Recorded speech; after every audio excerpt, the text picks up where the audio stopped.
So talking a little bit more about imagination, um,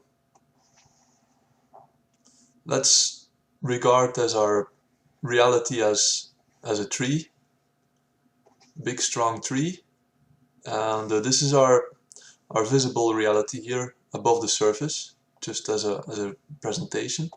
And below the surface is our subconsciousness.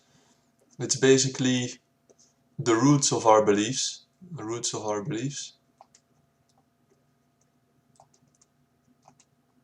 And they're below the ground. We cannot see them, but somehow it determines our reality, which we can perceive in our external reality. Now let's suppose this is our old reality, fair enough to live in, but not really exciting, let's say, and we want to change to a new, all exciting reality beyond imagination, full of joy, full of, abundance and everything you could dream of. How to create it? Well, we know it's got to do with imagination.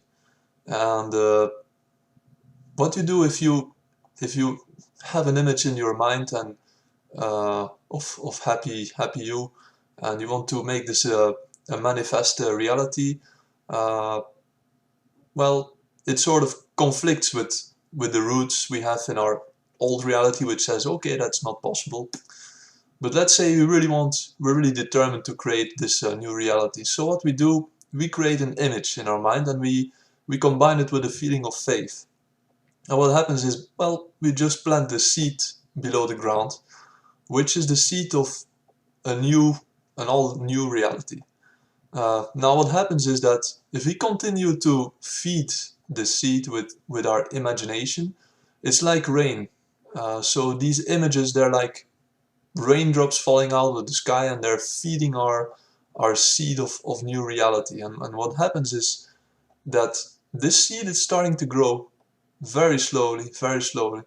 But because it's below our visible perception, we cannot see any results. So this period where the seed is growing, it's the period of doubt and fear.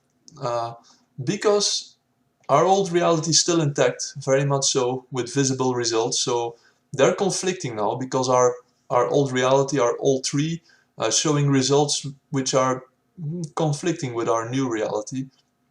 And as we don't see any results of our new reality in our external reality, we think, okay, you know what, this stuff doesn't work. So what happens is that this seed doesn't receive imagination anymore, and it just dies before it even had the opportunity to become an external reality. Now suppose that we are very, very, very determined, and here's our old reality with our tree and our old roots, and now here we have our imagination of happy us, and we are determined to make it a reality. So this time, instead of allowing this doubt and fear to overcome our seed to grow, we're sort of saying to ourselves, okay, you know what, it's a possibility, it's possible, it's possible. So we believe it's possible. And just this belief of possibility allows for the seed to grow into existence. And what happens this time? Well, with patience and persistence and belief, here we are, we have our very first visible result in our new reality, of our new reality. It's just very small compared to the old reality, but at least it's there.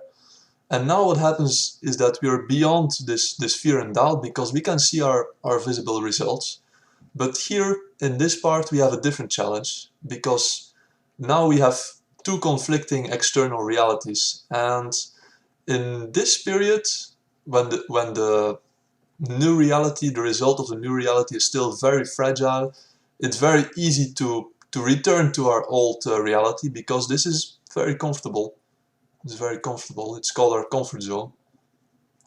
But as this is a full-grown tree, well, it doesn't grow anymore. It's just, you know, basically as a full-grown reality. So we want to grow into a new reality and even create a bigger tree. Of course, it means that we will have to change certain habits, certain behavior, which means that we will have to change our subconscious belief. These are like the wires in our brain,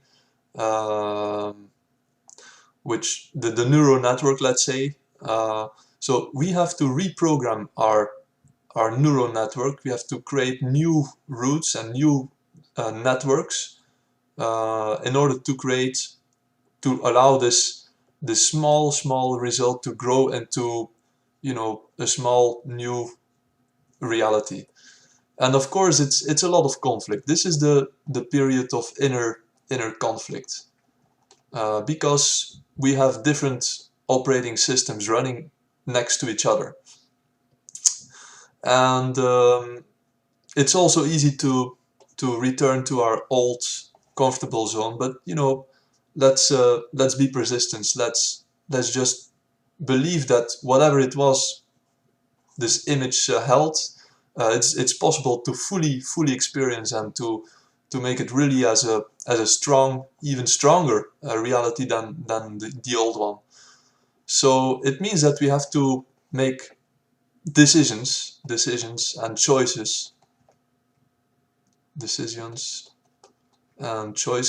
consistent with our new belief pattern. So it's not just enough to make affirmations.